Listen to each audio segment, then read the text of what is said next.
Hey everyone, welcome to the second episode of Wild Roundup. Today we are going to be recapping the first three Minnesota Wild games, as well as discussing some possible trades and going over the player debuts for our new free agent signings. All right, Minnesota wins 2-1 over the Ducks.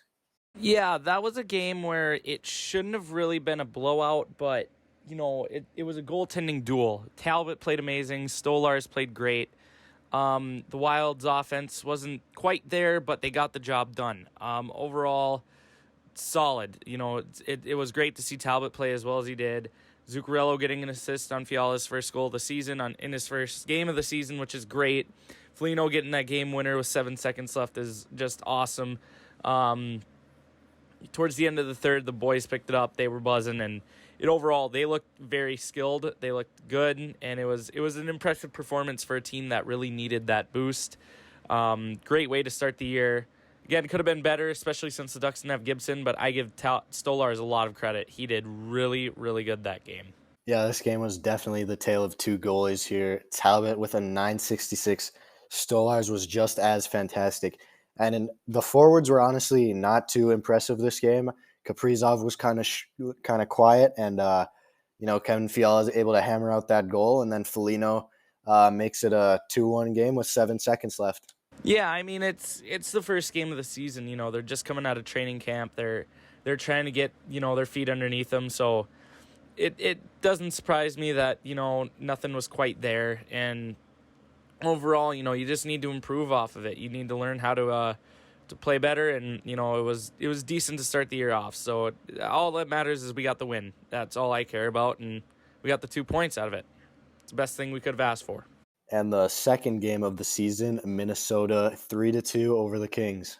That's another game where it wasn't as lopsided as I thought it was going to be.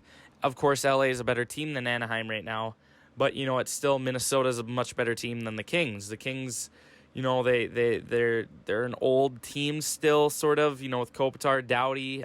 They're getting younger though, but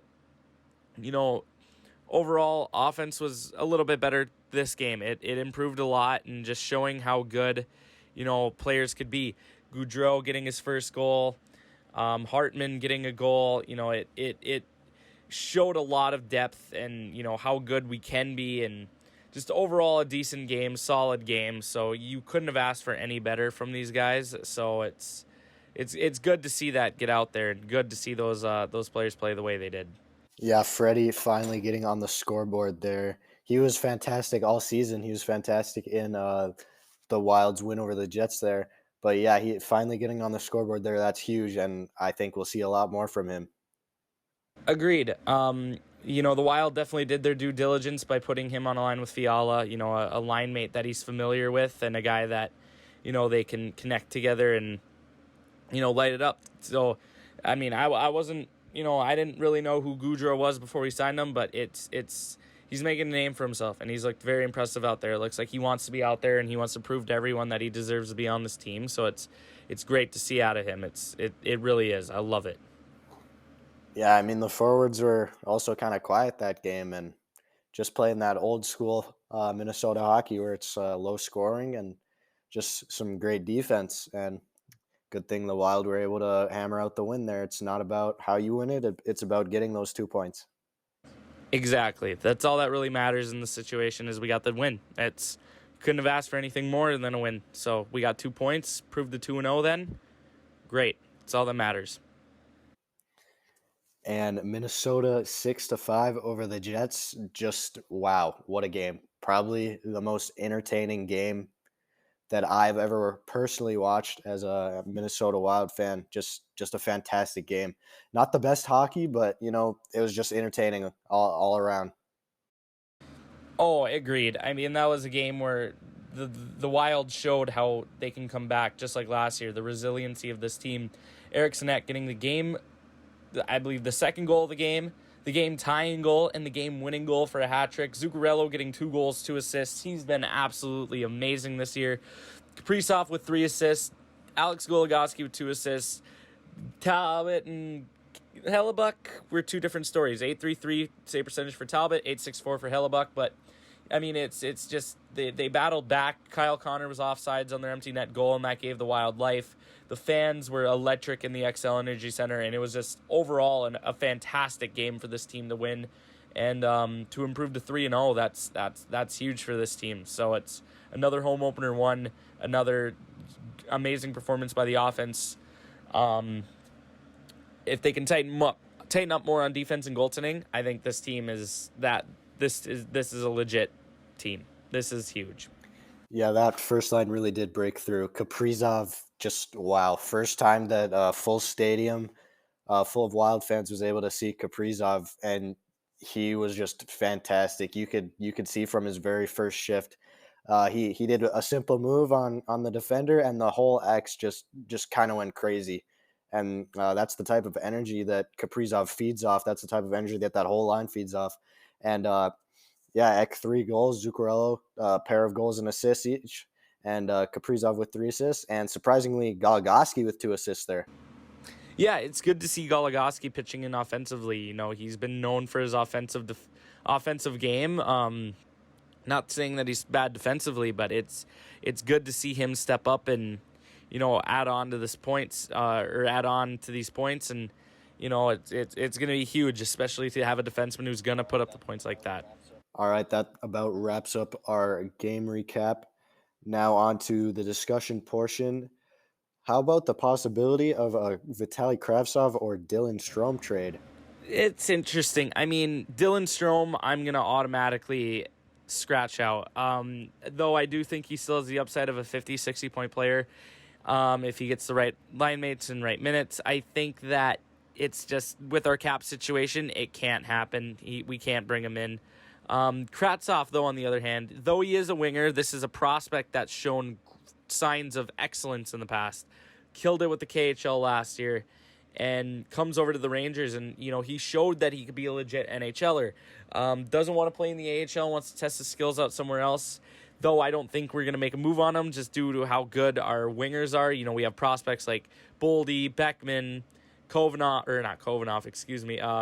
Novak coming up. They're, it's going to be interesting to see. So we're not going to trade for either of them, though I wouldn't mind getting Kravtsov. That would be great. I'd love him, but I don't see it happening. Yeah, 100%. And I'm pretty sure Bill Guerin wants to keep this lineup as it is if it's working.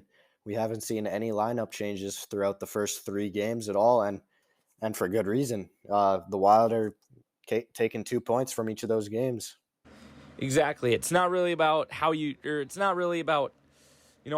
it. It's just, they got the win. They got 6 points this weekend that they needed to get, and a huge start to the season. So it's great to see. I'm glad that, Eveson and Guerin aren't changing up the lineups. It's cool to see.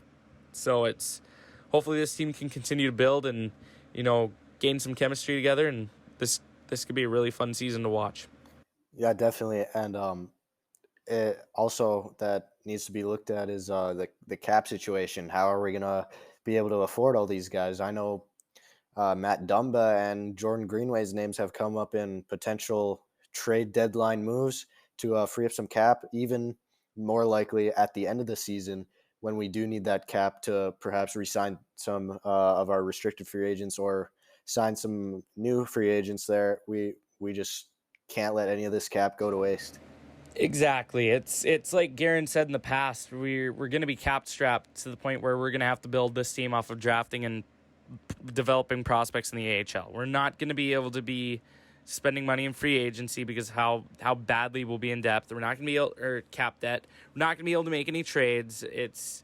It's going to be rough, but it's going to be exciting too because we're going to get to see these prospects develop and come up onto the team, and then once we are able to spend money in free agency, we can continue to build the team there, and it's exciting for sure, and it's going to be an interesting process, but I think this process will work for the Wild. I think this is something that Guerin's thought about and he's confident in doing, and I like to see that. So this is to me it's exciting. Yeah, and that cap situation is also the main reason why guys like Boldy, Rossi, and Beckman are starting in the AHL is so they can have that extra year of entry-level contract and not have to get those big paydays in the next 3 years. It can be in the next 4 years. and that takes us right about past that 15 million dead cap, and that's perfect timing for us to sign those guys. Exactly. We don't. It's smart to let them play in the AHL. Though I wanted Beckman and Rossi on the team, it's smart to let them play in the AHL because not only do they get that extra, that year to develop and that year of pro hockey under their belt, we get to wait. We can wait to pay them. We don't have to pay them in 2-3 years. We can pay them in 3-4 years. So it's working out. It's something that I know Garen's thought about, and he's one smart GM. Um, it's just overall, it's a smart process. It's a good process, and I'm glad we're doing it. I really am.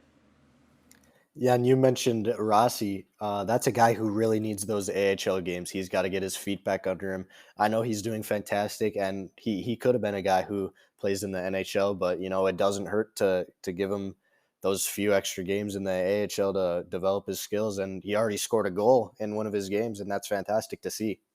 Exactly. It's he hasn't played, hockey in a year and a half, and he's coming off of an illness that beat him up pretty bad. So it's good that he's getting down there and getting these minutes. So, and you could tell how badly, looking in training camp and preseason, how badly he wanted to be on this team.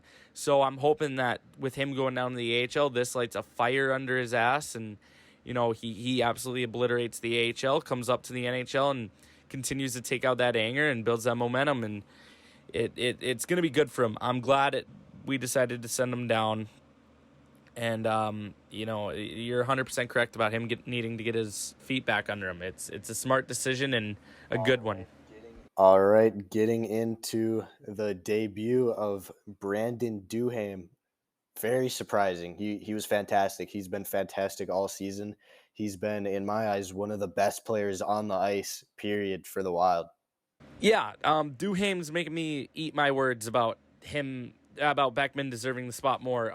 Beckman's fantastic, and he was fantastic in the preseason, but Duhaime's just been absolutely amazing in the regular season so far. He's doing the little things right. He's not making any mistakes. He's playing hard. He's playing fast. He's not, he's being physical. He's confident with the puck. It looks like he's been in the NHL for 4 or 5 years. Just the way he's not nervous. He's confident. He looks like he wants to be out there. He knows what he's doing, and he's playing a simple game, and it's fun to watch. So I'm really glad he's doing this. He definitely deserves this roster spot, and definitely deserves to be, just absolutely killing it. So hopefully his first goal can come soon, because I'd love to see it. Yeah, he was just fantastic those 3 games. And something that has been up and down is the Wild power play. Last season was horrible, ended pretty good, but this season, you know, it's had its moments.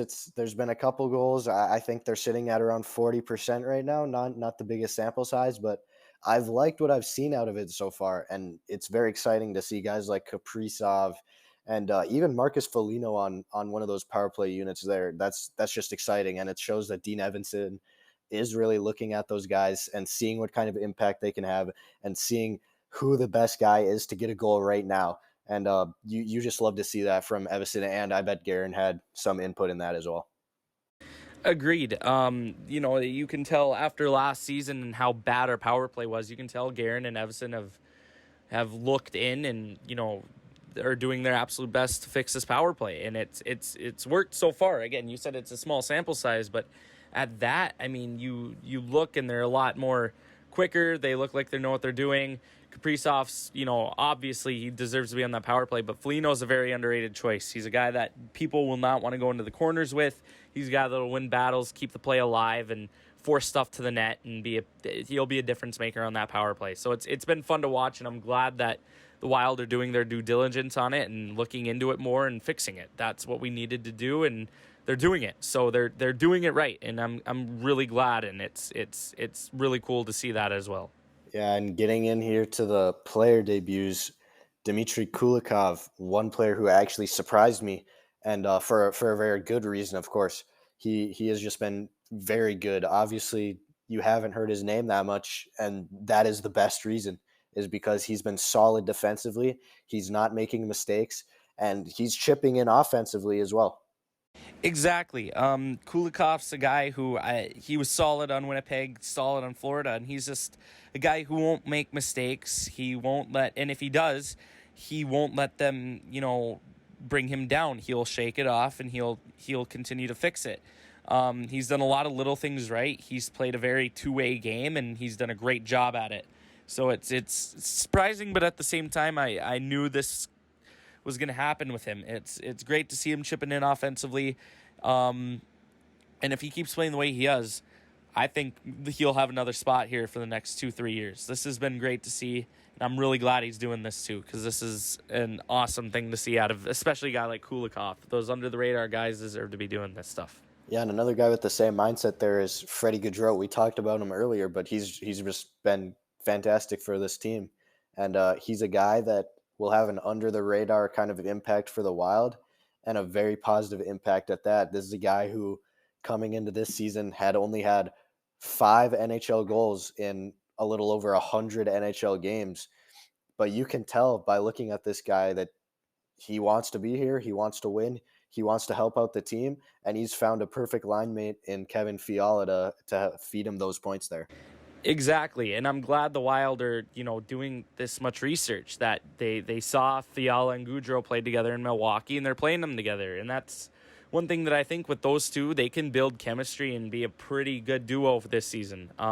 It's good to see Gaudreau getting a goal. It's he needs to make a name for himself here. He needs to have fans know his name, so and getting that goal against LA, it's definitely opening eyes. It opened mine. It's gonna be noticed. So it's I'm glad he's doing this. It's a very underrated signing, and I'm glad we signed him.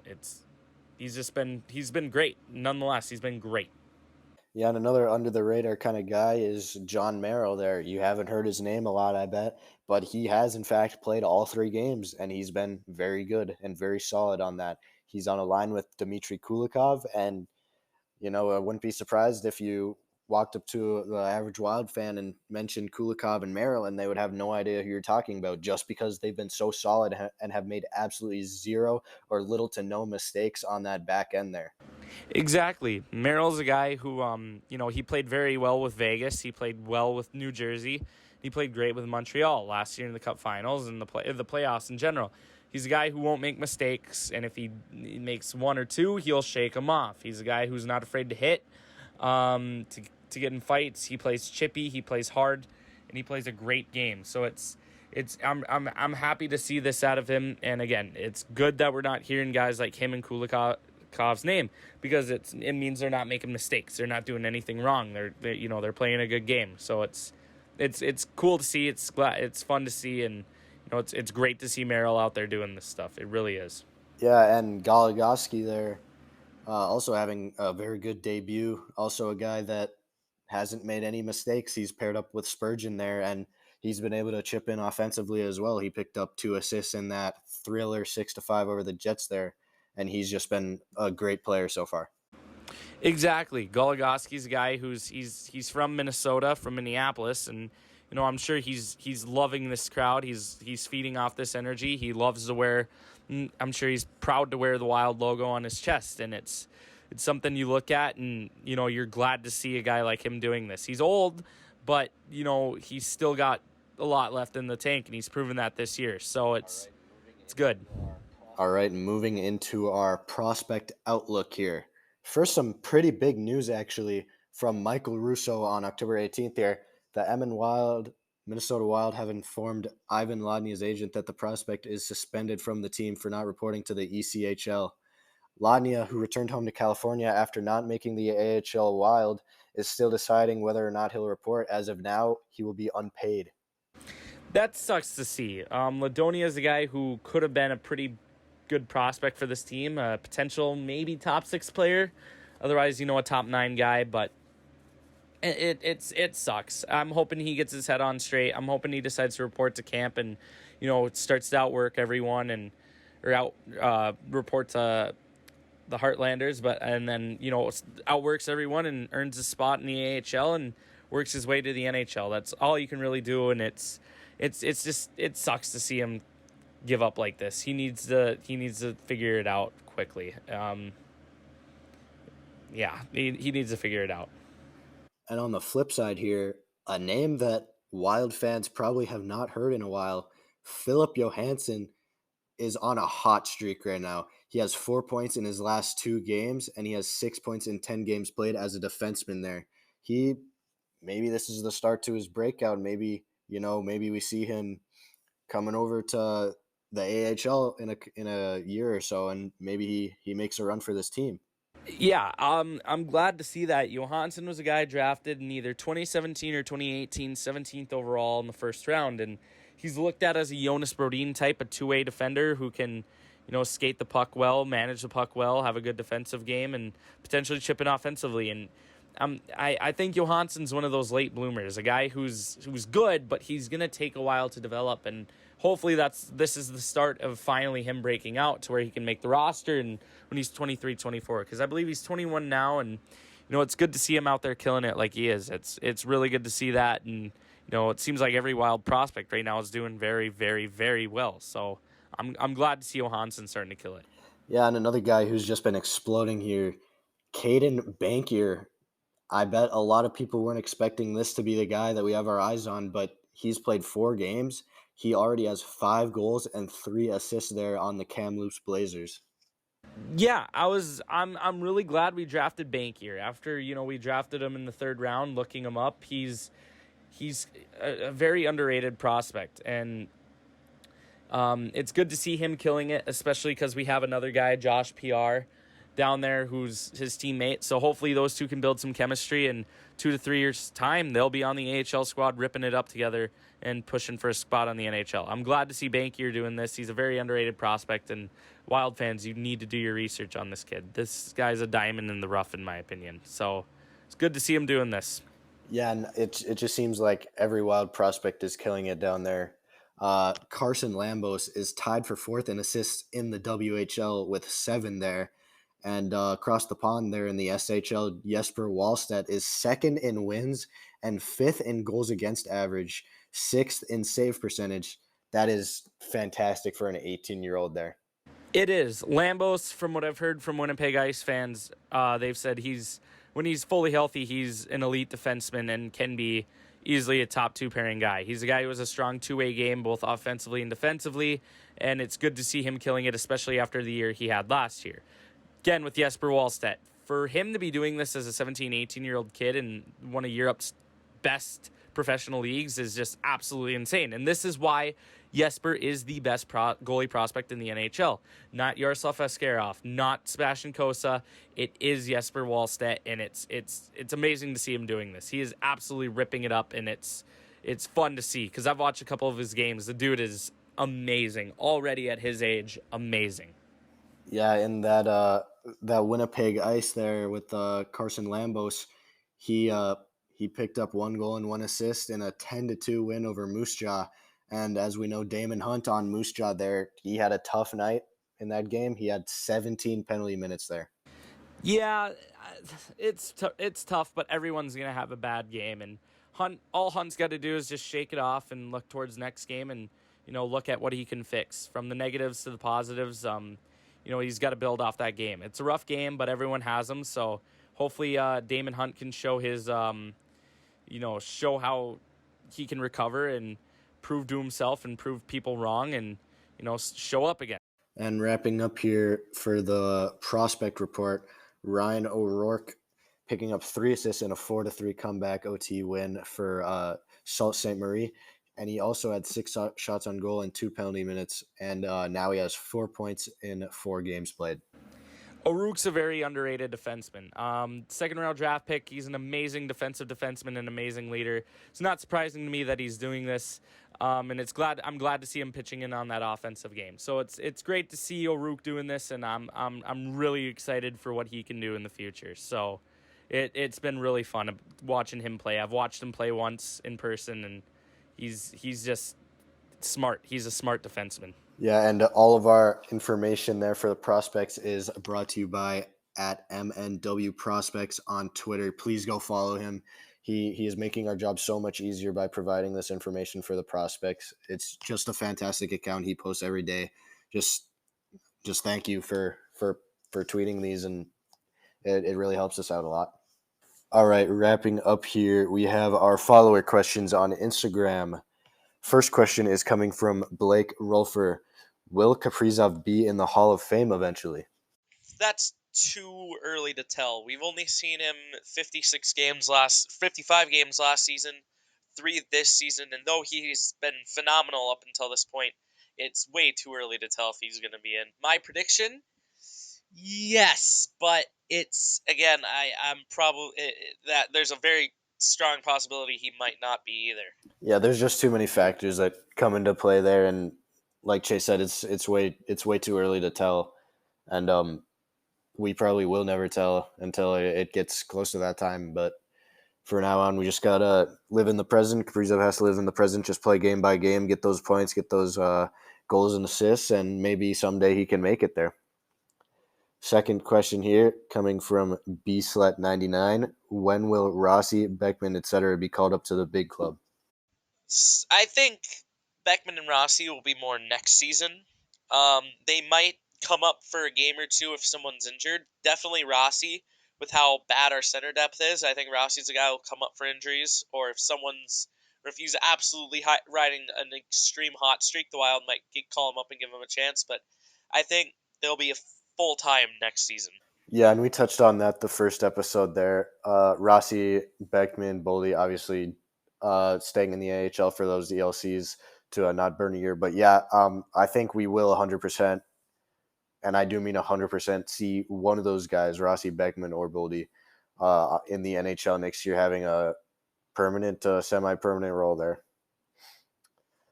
Another question here coming from Wild Updates. How many games do you think Adam Beckman will play in this season? Anywhere from 2 games to 10 games. That's my prediction. Yeah, and it just has to do with those ELCs again. I believe it's 10 games player can play before their entry level contract burns a year. So, yeah, unless there's a major injury and he has to play for a while, I think, yeah, uh, anywhere from couple games to 10 at the most without any major injuries or any trade that opens up a spot there.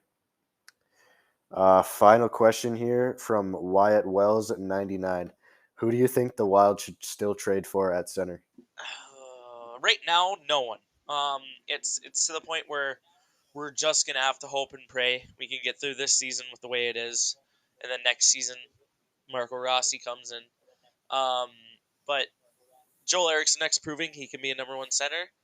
Um, and then we just gotta hope that our centers can step up somewhat. With the way our cap space is, again, we're not gonna be able to make any trades, and we're not gonna be able to sign any people unless it's extremely extremely cheap. So I'm gonna say no one at this point. Yeah, 100%. We're just simply physically not going to be able to trade for a guy like Eichel, like Strom long term there. It's literally impossible with the given cap situation unless there's some cap space going back the other way to them. And that about wraps up our episode number 2 here. Chase, anything else to add? Nothing much. Just um, it was a good week for not only Minnesota Wild hockey but Minnesota sports in general. So it's great to see. I'm happy with the wins and 3-0 start. Let's hopefully improve to 4-0 next Saturday against Anaheim. Yeah, and we'll try to bring you these podcasts. We're going to try to shoot for Wednesdays and Saturdays, but obviously it will fluctuate based on what we have able to talk about and what is going on in our personal lives. But for now, thank you for listening and tune into the next episode. Bye.